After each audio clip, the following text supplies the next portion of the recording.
Freight Efficiency with NACFE's Mike Roth and Friends. In episode 24, we're joined by Michael Berube. He's the Acting Deputy Assistant Secretary for Sustainable Transportation at the U.S. Department of Energy. We talk about his role at the DOE, the primary work of the agency's goal for decarbonizing transportation, the various SuperTruck programs, and annual merit reviews of DOE-funded projects. He also talks about the importance of teams in getting new technology to market and the key elements needed to scale battery electric trucks. Today we have joining me Michael Berube. He's the Acting Deputy Assistant Secretary for Sustainable Transportation at the United States Department of Energy. Hello, Michael, and thanks for joining me today. Thank you for having me. Great to talk, as always. Yeah, so this podcast is called Freight Efficiency with NACFE's Mike Roth and Friends. Kind of a mouthful there, but I always try to get one of us, we'll see which one here, to share how and when we became friends. Do you remember how we met one another? You know, I do not. You've got me there. I'm trying to think through about it. I was thinking it must be maybe Green Truck Summit, one of the annual Merit Reviews where we bring 1,000 people together to talk about the research we've done. I don't know. You know, I was doing the same thing, and those two events were right on my mind too. And I know we've had breakfast and lunch occasionally at both of those. So let's just say one of them, maybe 5 years ago. We'll do that. So let's start with your current role at the DOE. And it's a long title, by the way, so maybe you can help us understand that. But tell us about your role there and your team and kind of what are the activities and the goals in your group. Sure. So a lot of people don't appreciate that the Department of Energy is really one of the primary research and development and demonstration centers of the entire federal government. In fact, really, we are the lead physical sciences R&D group of the federal government. So think back to the Manhattan Project and really kind of where the department got some of its background.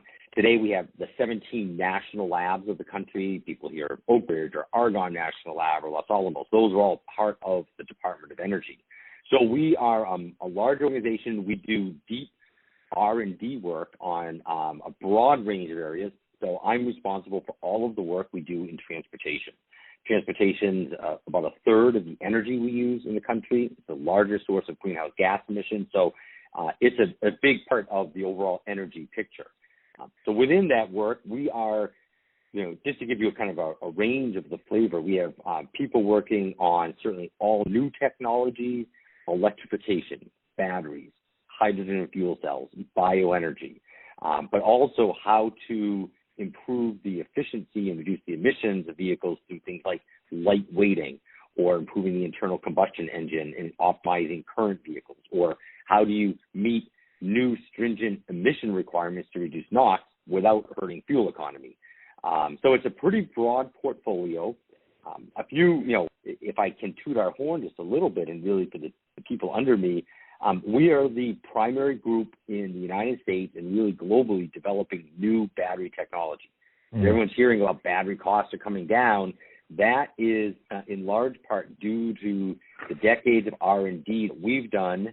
And of course, when I say we do it, we do a lot of our work with industry. We are doing a lot of our work funding industry, funding universities, incubating ideas and projects, and trying to utilize the great, technical innovation and ecosystems that the country has.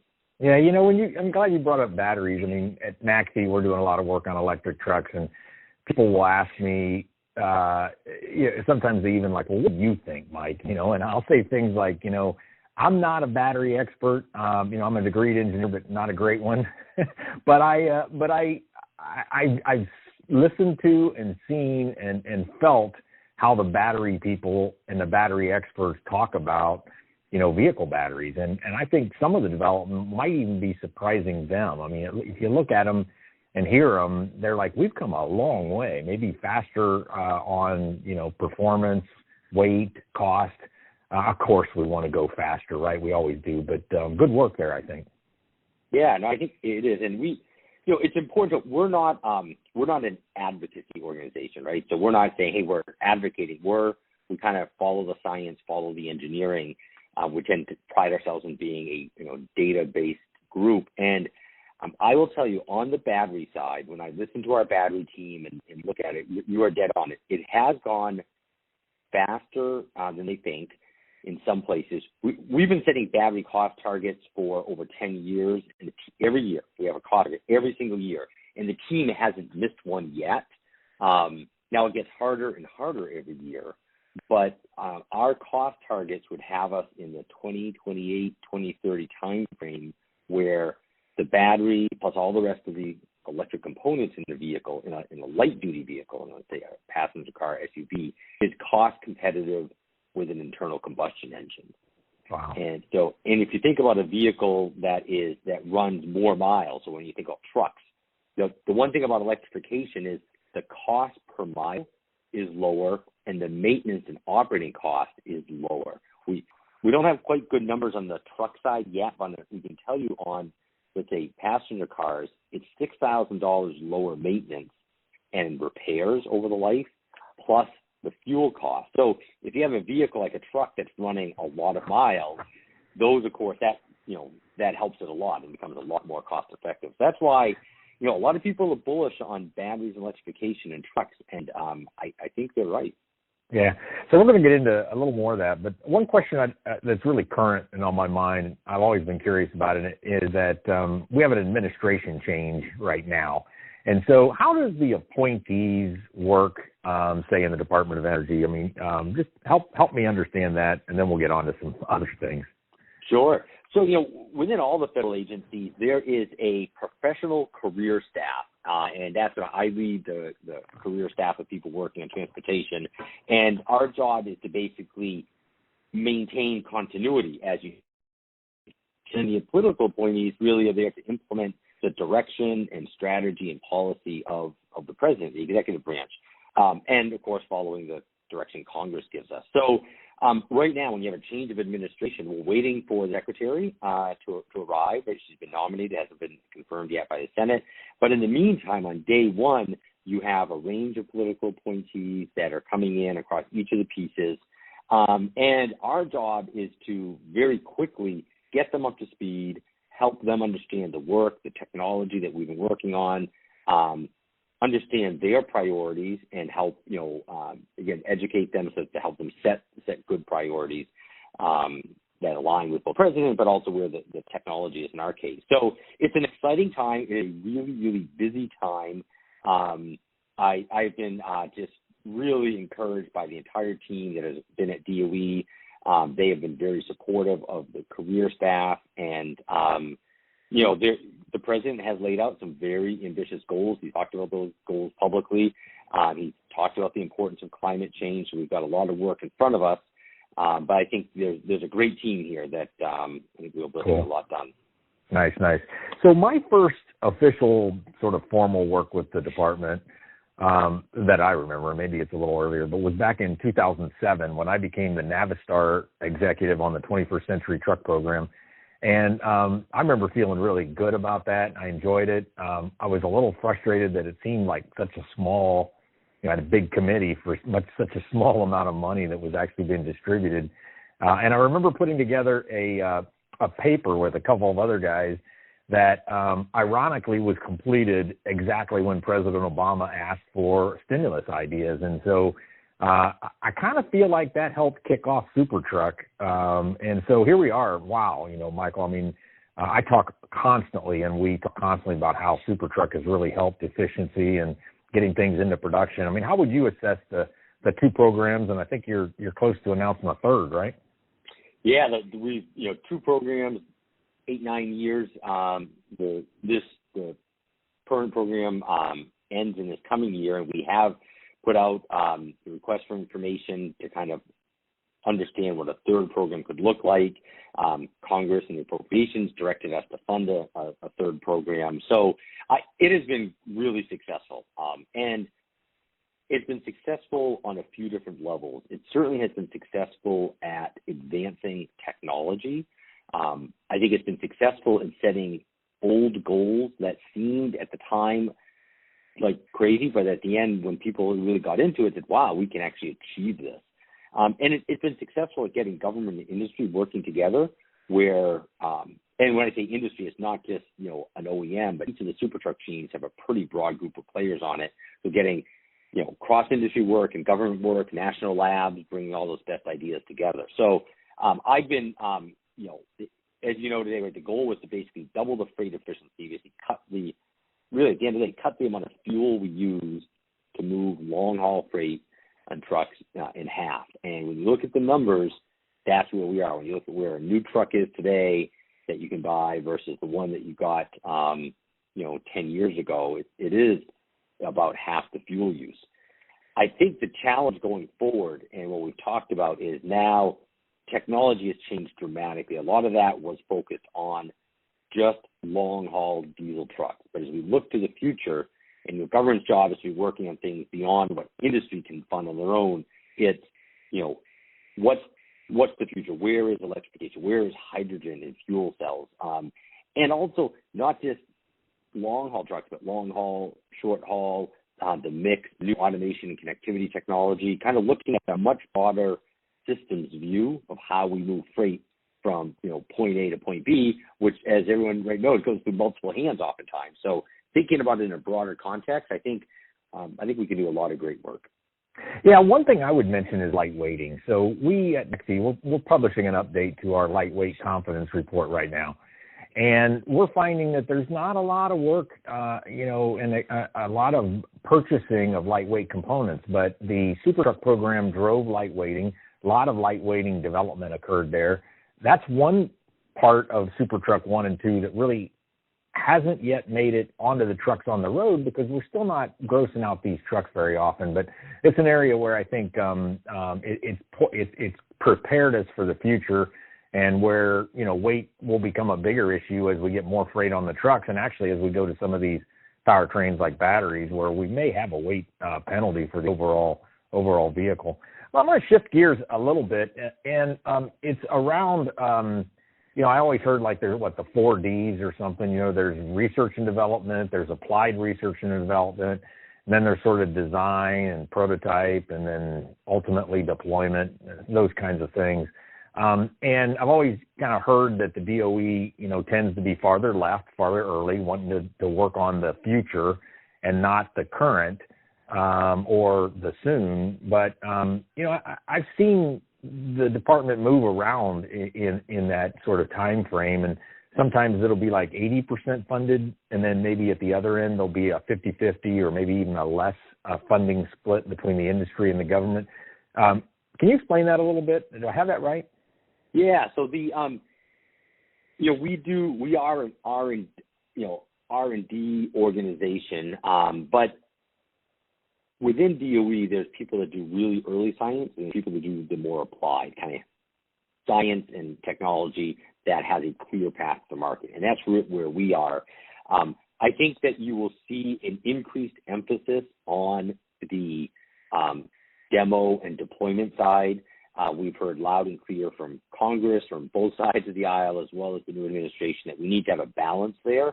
And the way I think of it is, we are focused on the end goal, right? So the end goal of how do we get affordable delivery of freight safely that reduces or ultimately eliminates greenhouse gas for our transportation. So to do that, there are some cases where it's in the R&D, but there's other cases where it's the demo and deployment that's needed. So we're going to work at whatever stage is needed to get to that end piece. But what we also try to do is we're responsible stewards of the taxpayer dollar. We're trying to make sure that we're doing the things that industry can't do or just not be economic for them to do. So we don't want to step into what industry can do because they can do that better. So that's where like the co-funding you mentioned comes in.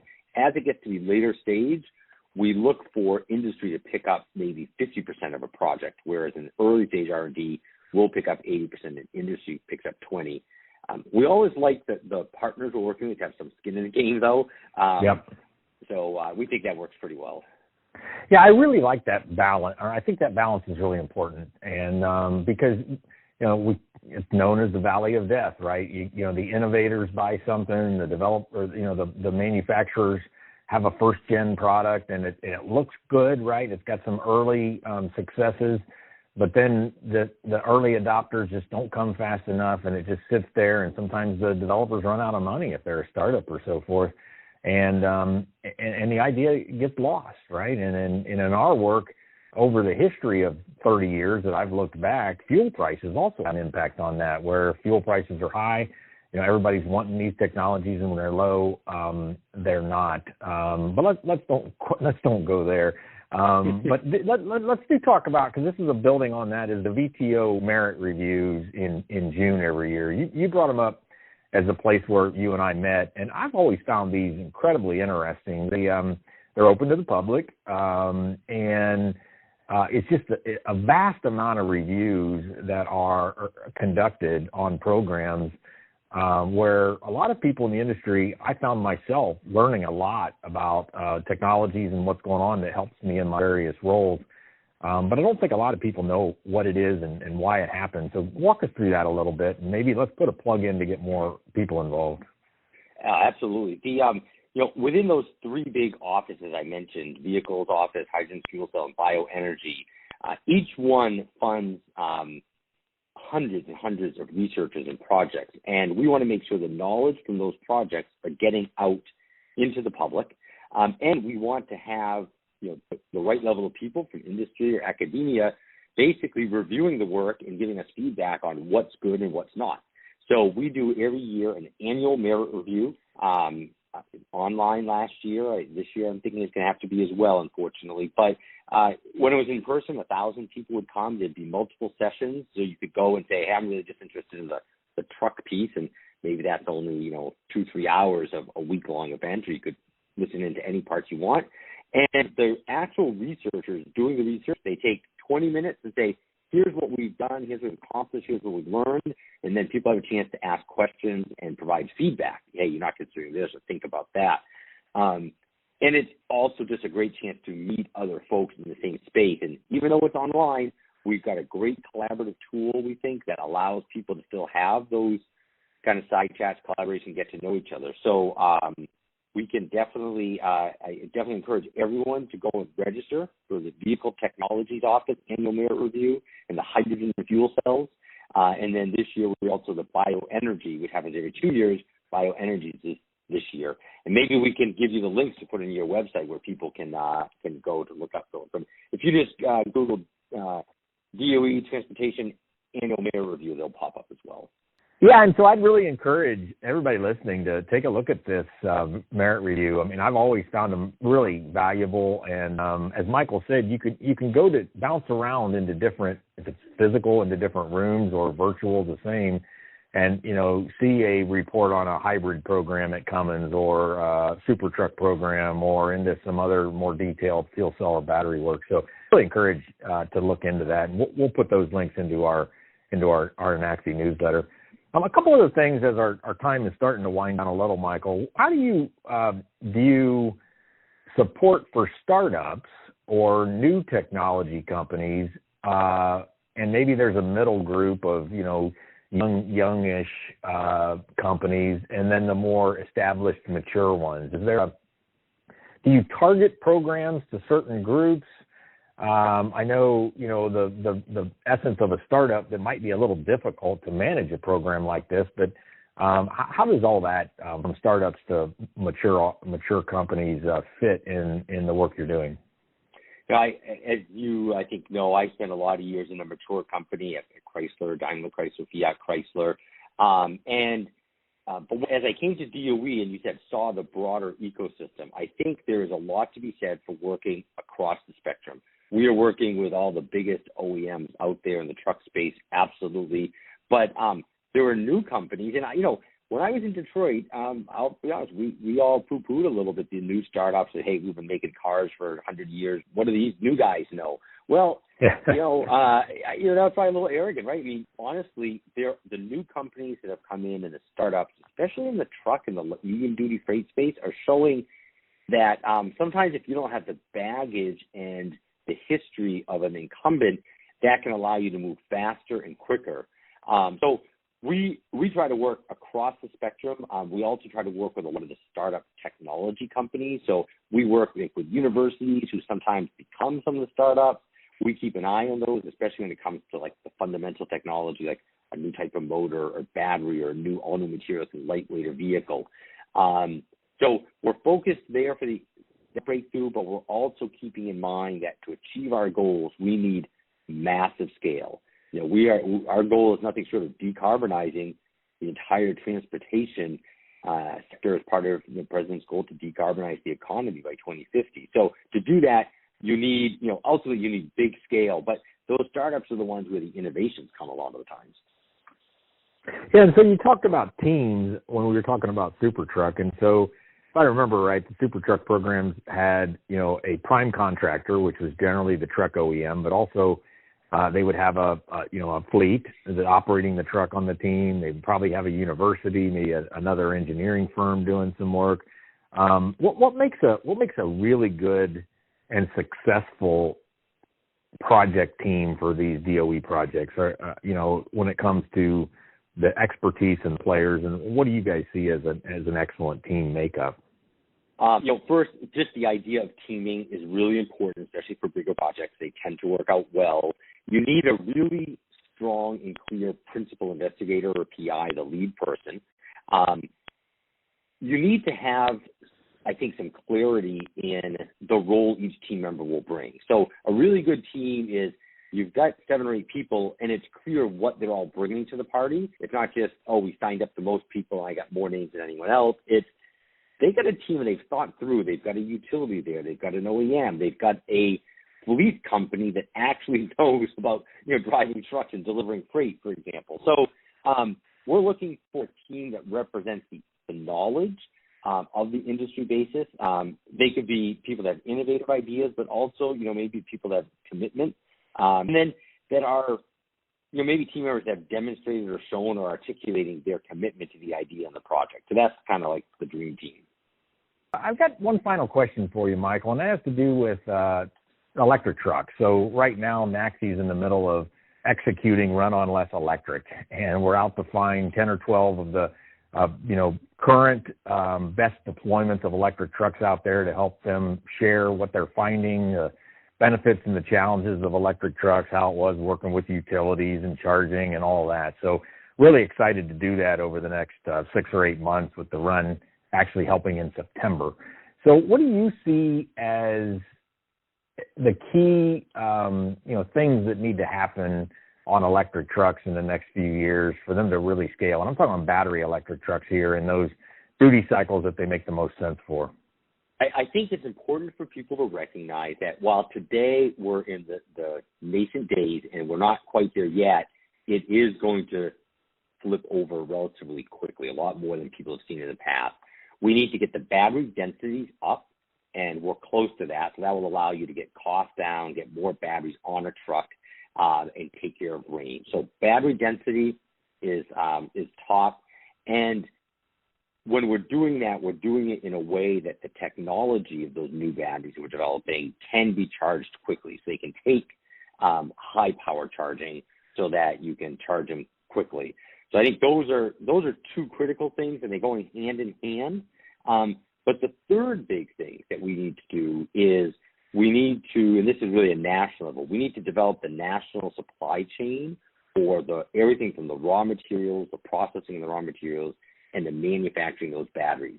This is going to be a multi-billion-dollar, many billions of dollars global industry, and the U.S. has got to make sure we have our piece of that, because transportation is changing, and if we're not there, those things will be made in other parts of the world. And we're all for global competition, but we want to make sure that we have good, well-paying jobs here in the U.S.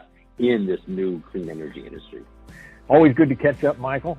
Thank you very much for joining me, and we'll look forward to doing this again sometime, but very much appreciate you being here. Thank you, Mike, and you and all of your team, keep doing the great work you're doing. I think it's wonderful. Freight Efficiency with NACFE's Mike Roth and Friends.